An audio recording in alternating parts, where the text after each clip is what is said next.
لو جاوبت عليه هديك 1000 جنيه دلوقتي. 1000 جنيه؟ 1000 جنيه حالا. ماشي. طلعهم لك؟ انت بتقول ايه؟ لا يا عم ما تطلعش يا عم سالم. بص من غير والله من الاول ما اعرفش اصلا مين كده. يا نهار اسود يا نهار اسود يا نهار اسود يا نهار اسود. ماشي. تمام. يا مسهل يا رب. من اسم الصحابي ايوه. الذي استشهد وغسلته الملائكه؟ جعفر بن ابي طالب. ايه ده؟ عند خاله. طب استنى. هعيده لك تاني. من اسم الصحابي الذي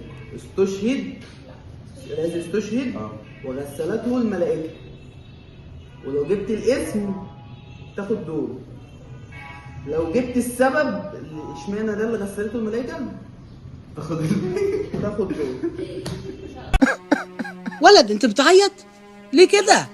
في ايه؟ لا لا لا خلاص بقى. يلا يا سيف.